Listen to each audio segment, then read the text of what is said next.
I'm Kamali, taking you through some of the things people are talking about and some of the stuff they're sharing around the world on Newsfeed today. Anger over a cruel death in Bangladesh spreads through social media. The Mueller report is out and, like the president, we've picked the bits that we liked. We mark 20 years from the Columbine High School shooting.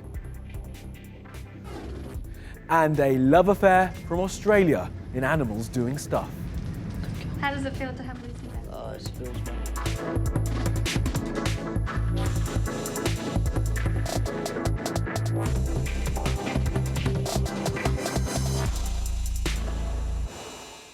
And at the top of our newsfeed, justice for Nusrat. That's the hashtag people are sharing after the cruel killing of a young woman in Bangladesh. Now, her death has created anger online and on the streets. Take a look at this.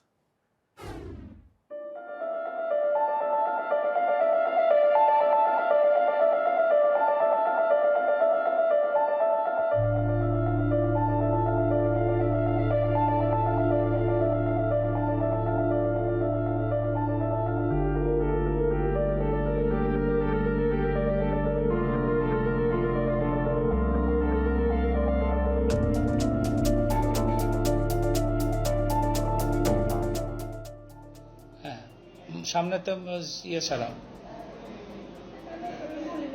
হ্যাঁ বলো তুমি হাত ছাড়াও আমি শুনতে পাবো না তার কাছে তো আমি বললাম না তোমার এই যে আমি কানে ট্রিটমেন্ট করতেছি কানেও কম শুনতেছি হ্যাঁ বলো এবার বলো কি নাম তোমার স্যার আমি ক্লাস করতেছি উনি আমাকে ডাকতেছিল কি করতেছে ক্লাস করতেছিলাম ক্লাস হচ্ছে না কালকে অনুষ্ঠান হ্যাঁ মেয়েরা সবাই কথা বলতেছে একজনের কাছে একজন নোট পেতেছে কিসে পড়ো তুমি দ্বিতীয় বর্ষে এবার পরীক্ষা দিব এবার সামনে আলিম পরীক্ষা মানে ওই যে 1 তারিখ থেকে যে পরীক্ষা আজকে ক্লাস ছিল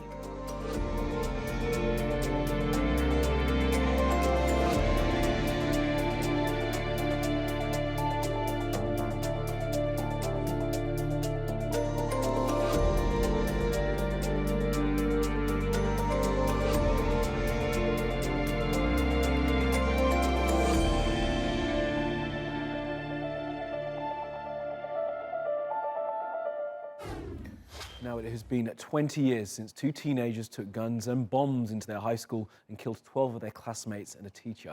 It was a chilling incident in US history, perhaps one that should have changed US gun laws forever and never allowed it to happen again. But you don't need me to tell you that didn't happen. And two decades on, the pain of what happened that day in Columbine has not gone away. All right, let me pray over you guys as we go into school. God, we thank you for this beautiful morning. Just like any parent, Casey Ruexega worries when she drops her kids off at school. But in Colorado, these concerns are fueled by the memory of a school shooting that horrified the US. And Casey was there, at Columbine High School 20 years ago, the day 13 people were gunned down. Dropping the kids off at school is no longer the hardest part of my day. I've spent a lot of years working through that. But there's not a day that goes by when I drop them off that I don't think about what I went through. At the time, the Columbine massacre was the deadliest school shooting in US history. It changed the way the police respond to mass shootings. Regular active shooter drills are now commonplace in schools in at least 41 states. Some states, like Florida, have made it mandatory for armed security to be on every campus, and mental health services for students have also been improved. But that hasn't stopped school shootings in the US or resolved the debate around gun control. I just started getting angry because it's like nothing has changed at all. I mean, after Newtown especially, you would have thought that somebody would have come up with some more gun laws or added or required a mental health workup before you're allowed to buy a gun, but nothing of that sort happened. That reality isn't only stressing out these survivors. A recent Gallup poll found 1 in 5 students felt unsafe in school, and recent events show they have good reason. On Tuesday, law enforcement launched a manhunt for a teenager whose family had warned was obsessed with the Columbine massacre. She was found on Wednesday. She took her own life. the memories of what happened that April day in Columbine remain raw. I love being a mom more than anything. I'm grateful I have the chance to be a mom. I know some of my classmates weren't given that opportunity, and I don't take it lightly and I don't take it for granted. Okay, let's take a look at some of the other things that caught our eye on social media. Now, it's been Mueller time, meaning the Mueller report into Russian interference in the 2016 US election has been published. It's heavily redacted, and if your timeline hasn't been blowing up from it, lucky you. It offers many areas to examine, and we want to highlight this one from Max Bergman, who is from the Center for American Progress. He writes, "The press need to stop saying there was no evidence of collusion. That's Barr's spin." That's William Barr, the Attorney General. "The report is full of evidence of collusion. Mueller just said it didn't legally amount to criminal conspiracy," and points out that the report is full of evidence of collusion. Fact. Now, one of the other nuggets involved, Julian Assange. The report says the founder of WikiLeaks helped perpetuate a smear campaign against a man called Seth Rich. It was apparently an attempt to cover his own dealings with Russian intelligence officers and their hacking of Democratic Party computers. Now, Seth Rich was killed in what police said was a robbery gone wrong in July of 2016. Assange is accused of helping to inflate a false theory that Mr. Rich was the one who had hacked Democratic computers when he knew it was him who had spoken to Russian intelligence officers and they'd done the hacking. And Chrissy Teigen, former model, celebrity chef and hilarious social media user, is one of Time magazine's top 100 people for 2019. And right on, she really deserves it. But a woman who works for Fox News was not happy and dragged Chrissy on her show. Well, Chrissy clapped back in magnificent style with this tweet and GIF, exposing the woman who's called Laura Ingram. Now, Chrissy wrote, "When Time come out with their 100 most influential white supremacist list, I promise I won't question your worthiness," and included the GIF you're watching of Ingram giving a Nazi salute to Republicans at the 2016 Republican Convention. And sticking with terrible humans, a YouTuber and a now candidate for the anti-immigrant, Islamophobic and far-right UKIP is going viral for the answer he gave to a Sky News journalist. The candidate is called Carl Benjamin, and he once said that a Labour MP called Jess Phillips was not attractive enough to rape. He was asked yesterday if he stood by that comment, and this is what he said. This is UK Politics 2019, ladies and gentlemen. Because I don't think women are any different to men in the way that we should treat them. Unlike the establishment, unlike our judges who literally say if you were a man, I would send you to jail, I think we should treat women the same as men. And that means if a woman is being a giant and laughing at male suicide, I'm going to be a giant back to her. Any questions? So it's acceptable, Yes. It is acceptable to joke about raping a woman. 100%.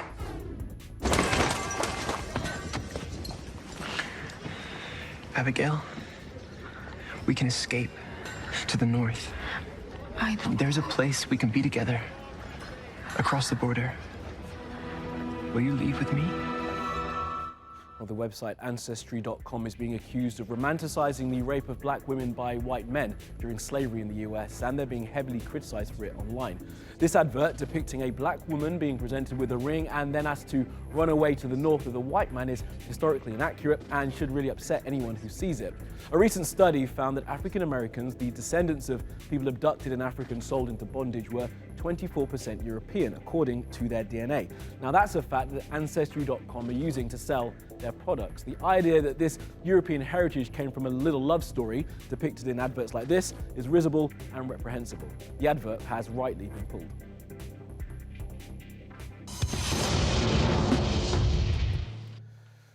And next to Sarajevo, which has been called by some people European Jerusalem. This is why. Free of anti-Semitism. That is how the president of the Jewish community describes the majority Muslim city of Sarajevo. It's been their home for more than 400 years. And now, while some Western European countries see a sharp rise in anti-Semitism, this tiny minority feels the capital of Bosnia and Herzegovina is safe for them. Jews are living in Sarajevo more than 450 years. And living for so long time in this town, we became really part of the Bosnian society. Sarajevo is home to the followers of the three biggest monotheistic religions. It is often referred to as the European Jerusalem. If you looks around, you'll find that in 200 meters, you'll find a mosque, cathedral, Catholic cathedral, Orthodox church, and synagogue staying side by side. And this you can find naturally only in Jerusalem, and that's the reason why Sarajevo got a name, Small Jerusalem or European Jerusalem. Jewish history in Bosnia goes back to the 15th century, after Catholic monarchs Ferdinand and Isabella expelled Jews from Spain. Some settled in present-day Bosnia and Herzegovina, which was part of the Ottoman Empire. In the long history of living together with the Muslims, it's more than 500 years, really Jews have been treated like all the other non-Muslims, which was much better treatment than treatment of the Jews in Western Europe. In Sarajevo, ghetto never exists, and Jews have been free to live all over the city. The country's complex history of conflicts has affected the Jewish community as well. Before World War II, estimates of the total Jewish community varied between 12,000 and 15,000 people, but only 30% survived the Nazi occupation of Bosnia and Herzegovina in World War II. During the country's socialist era, which lasted from 1945 to 1992, Jews found it hard to practice their religion. Their population shrank. After Yugoslavia collapsed and when the war in Bosnia began, there were only around 2,000 community members left. Almost half the population fled due to the war. It was not easy to live more than 1,000 days under the permanent shelling, without water, without electricity, without any source of energy. And a lot of people said, I cannot bear this, and they left. But on the end, or even before the end of the war, a lot of them came back. In percentage, more than 40% of the Jews who left Sarajevo came back home. The Bosnian Jewish community now counts more than 1,000. Today, they say being Jewish in Sarajevo is no different from being a member of any other religious group.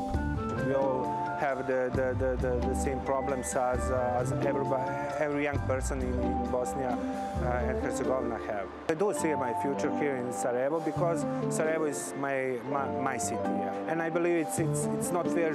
You know, after gaining all the benefits from the country, meaning education, it's not fair to just live. All right, let's go around the world now for some other stories you need to know this Friday. Now, Facebook have been forced to admit more details of the way they've been slack with user email passwords. They say that hundreds of millions of Facebook Lite users, tens of millions of Facebook users, and millions of Instagram users had their passwords stored on Facebook servers visible to Facebook employees. And Facebook's taken action against far-right groups in the UK. They've banned the British National Party, the English Defence League, and the National Front. Facebook say that these organisations spread hate and had proclaimed a violent and hateful mission. And this weird-looking thing is going viral. It's a robot newsreader from Russia designed by a company called Promobot. It looks like that because it's modeled on the founder of the company, Alexei Yuzakov. It's being used to read bulletins on the Russia 24 news channel, apparently. And two dingoes nearly ate a baby in Australia. The wild dogs are native down there and apparently dragged the child away and had to be fought off by the child's parents. This happened on Fraser Island in Queensland. The 14-month-old boy has a fractured skull and some cuts and is in hospital, thankfully in a stable condition.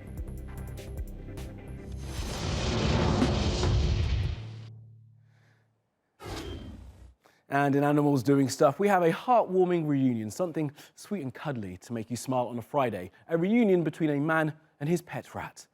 Now, the Twitter account of New South Wales Police in Sydney put out an ARB, that's an all-rodent bulletin for a missing rat, named Lucy, age unknown, hair brown and white, tail long. The man who lost her is called Chris. He's homeless and is apparently well known in Sydney. Now, after his Lucy went missing, he wrote a note asking for her safe return. The cops then tweeted out pics of a suspect, and then Lucy came back. And this is the moment of their reunion. Lovely news, and happy Friday, everyone. Oh, it feels wonderful. Thank you very much, everybody. And that rat kisses we're making my producer, Karen's sick all day. That is all for the Newsfeed team. Reach out to me with your questions, comments, complaints, and suggestions. I'm at Kamali Melbourne. You'll find us 24/7 on YouTube. Be sure to subscribe to our channel and follow me on Instagram and Twitter. Follow, subscribe, and add. Have a great weekend.